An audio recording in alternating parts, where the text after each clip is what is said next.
और हाल ही में अमेरिकी टैरिफ ने भारत के कपड़ा, चावल, झींगा, jewellery, carpet, machinery, auto parts, diamond, petrochemical, smartphone और दवा उद्योगों को प्रभावित किया। कपड़ा उद्योग में दिल्ली, एनसीआर, पुणे, बेंगलुरु और तमिलनाडु के तिरुपुर में हजारों नौकरियां खतरे में हैं। चावल व्यापार से पंजाब, हरियाणा और लुधियाना प्रभावित होंगे। झींगा निर्यात में कमी से तटीय क्षेत्रों, खासकर पंजाब और हरियाणा को नुकसान हो सकता है। जामनगर का पेट्रोकेमिकल, तमिलनाडु का स्मार्टफोन और गुजरात, महाराष्ट्र का दवा उद्योग भी प्रभावित होगा। भदोही, मिर्जापुर में कारपेट, जम्मू कश्मीर के मशीनरी और जयपुर, मुंबई, पानीपत के ज्वेलरी उद्योग में भी रोजगार पर असर पड़ सकता है। कुल मिलाकर इन टैरिफ से निर्यात और लाखों नौकरियों पर असर पड़ सकता है। लेकिन अब जब स्थितियां ऐसी बनेंगी तो वाकई में इसका इंपैक्ट ऐसा होगा नहीं होगा, यह भी एक विषय है आने वाले दिनों के लिए। त्रिपाठी जी, जल्दी से ये हम समझना चाहेंगे कि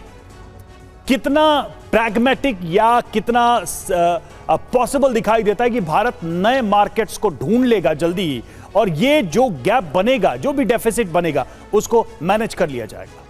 देखिए, मैं ये तो मानता हूँ कि डेफिनेटली रातों रात जब अर्थव्यवस्था पर इस तरह के डिसीजन आते हैं तो ओवरनाइट उसका सब्स्टिट्यूशन नहीं आता है, और ये दोनों तरफ से होता है। तो ये भारत की बात नहीं, अमेरिका के बाजार में भी जब कमी शॉर्टेज होगी तो मुझे लगता है वहाँ भी समस्या होगी, इसीलिए कि वहाँ जो सेकेंड लाइन लीडरशिप है वो हमेशा परेशान है। वहाँ का उद्योगपति का इंडस्ट्री परेशान है कि जो सप्लाई भारत से आ रही है यदि वो रुकती है तो उसका सब्स्टिट्यूशन अमेरिका रातों रात नहीं तैयार कर सकता।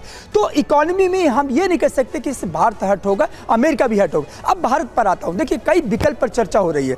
मैंने अभी जिक्र किया, 2 बार जिक्र किया, आदरणीय मोदी जी, प्रधानमंत्री जी ने कहा कि हम नए बाजार की तलाश में हैं, और वो नए बाजार अफ्रीका है, वो नए बाजार यूरोपियन कंट्रीज है, वो एशिया है। तो मुझे लगता है कि लैटिन अमेरिकन कंट्रीज भी हैं। तो कुल मिलाकर ये एक विकल्प जरूर है भारत के पास, और भारत ऐसे देशों के साथ लंबे समय से अच्छे संबंध में रहा है, तो शायद ये न्यू वेन्यूज जो है भारत एक्सप्लोर करना शुरू कर दे।